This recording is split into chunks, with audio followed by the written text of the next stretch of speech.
Baik ya. Jadi sudah buka itu ya teman-teman. Nah kita akan lakukan ya tahapannya. Pertama adalah graphing data. Oke, ini tahapannya. Graphing data ini kita akan menggunakan grafik histogram ya.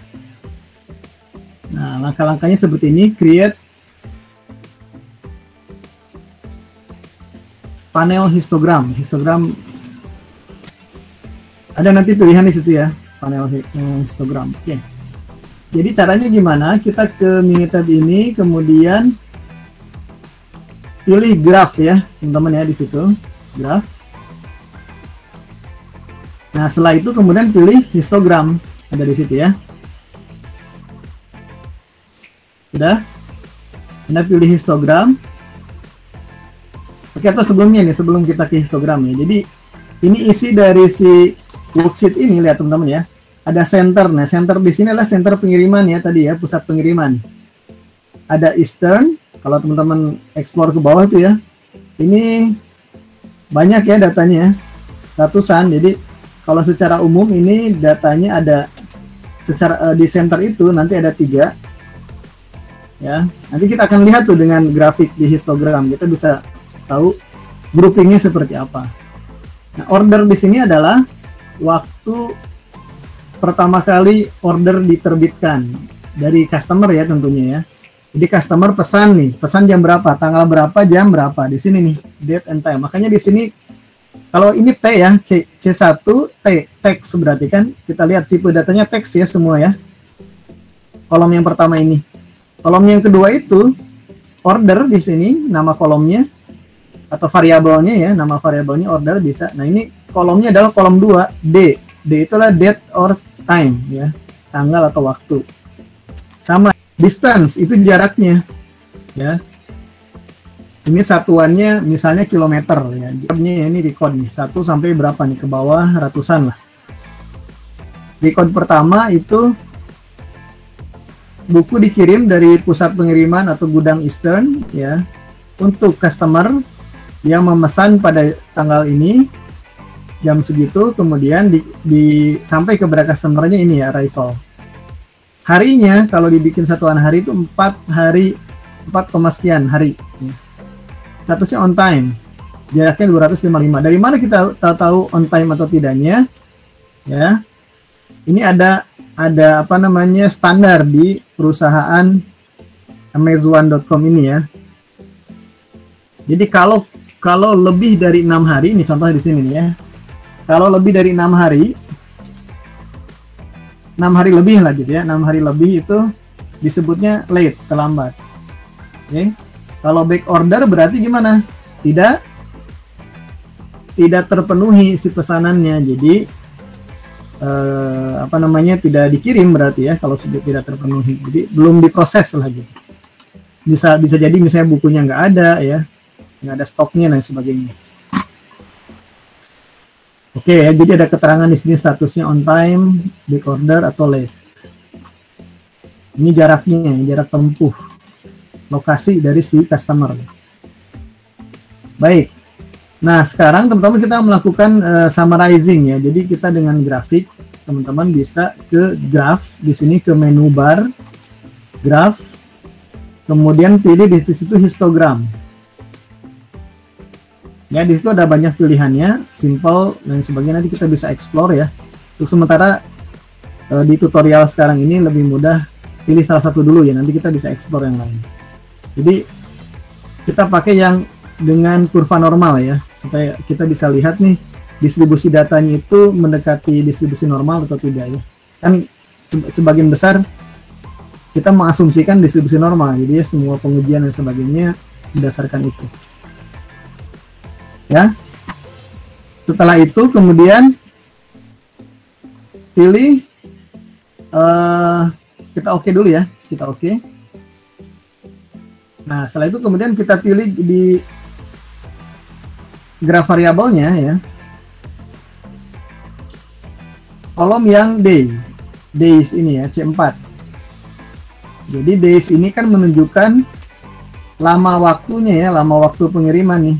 Lead time-nya lah, kalau bahasa kita teknik industri, lead time-nya ya, waktu dari mulai pesanan tiba sampai pesanan sampai ya. Nah, Anda masukkan variabel grafiknya itu adalah lead time-nya, days di sini. Jadi bisa diklik 2 kali begitu, atau di select tadi sama aja. Ya, dan kemudian ke multiple graph di sini nih. Karena kita nanti akan butuh grafik multiple jadi beberapa grafik. Kenapa multiple? Karena pusat pengirimannya kan tadi ada 3 ya. Nah, kita jadi ingin tampilan satu kali kita bikin grafik pembuatan grafik ini, kita bisa memunculkan, kalau kita grouping dari centernya atau pusat pengiriman, kita ingin tampil semuanya ada. Jadi pakai multiple graph. Oke. Nah, di sini kita pilih by variable dulu. By variablesnya adalah yang kita ingin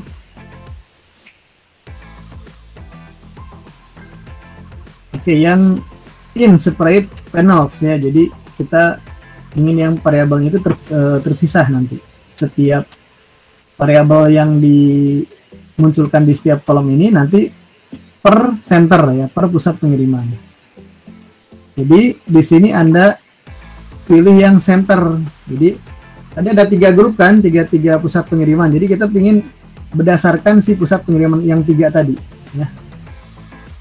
Jadi kita klik center di situ.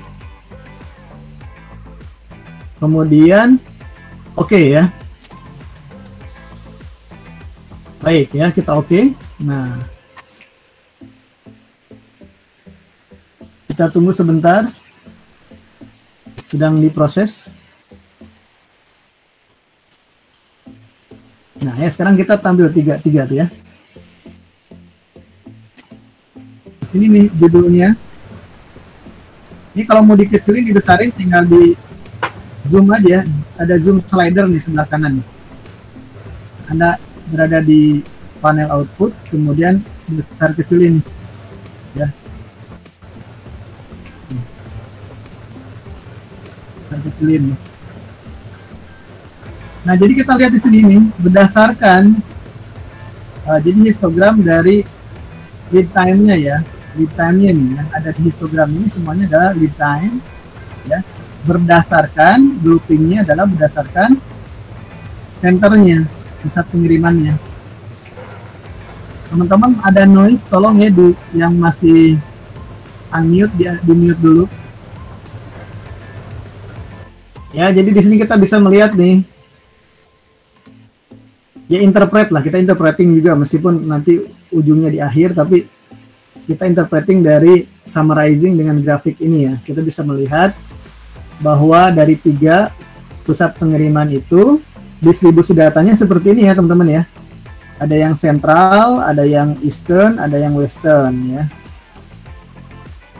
Kita lihat nih karakteristik dari distribusi datanya ya.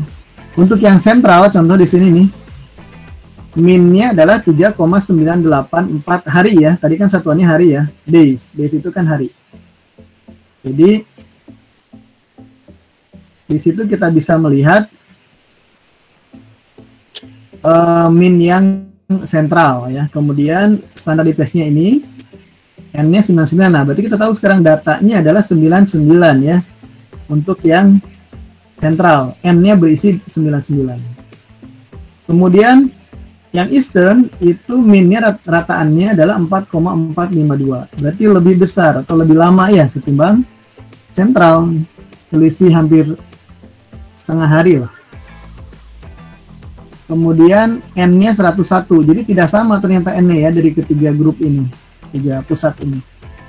Standar deviasinya so-so lah dengan yang pertama ya, sentral. Kemudian yang ketiga pusatnya adalah pusat pengiriman yang ketiga adalah western ya. Min-nya 2,981, paling kecil nih, hampir ya 3 hari kurang ya lead time-nya. Standar deviasinya pun paling kecil ya, paling kecil. Dan n-nya berisi 102 record ya. Oke, nah dari sini saja kalau kita lakukan interpretasi ya teman-teman. Pertama, distribusinya mendekati distribusi normal, ya nggak? Bell shape. Ya, tanpa harus kita tadi buat dulu statistik deskriptif atau kita lakukan test of normality ya, uji kenormalan. Dari sini kita bisa membuat interpretasi seperti itu. Nah, kemudian kita bisa membuat hipotesis nih, dugaan ya. Karena rata-rata atau rataan dari lead time ya, waktu pengiriman itu yang paling kecil adalah Western. Ya, kita menduga ya, atau suspicious lah, kita mencurigai ya. Mungkin sistem informasi atau sistem komputer yang paling efisien adalah yang diterapkan di Western gitu. Meskipun belum tentu benar, jadi kita harus melakukan pengujian ya, melakukan analisis statistik. Teman-teman sudah tahu lah caranya bagaimana. Kalau ada sejumlah min, ya ada 3 min di sini. Kalau ingin menguji hipotesis kita dengan cara apa misalnya metode statistiknya? Kita sudah interpretasi ya sedikit ya. Jadi bahwa ini berdistribusi normal kayak gitu aja ya.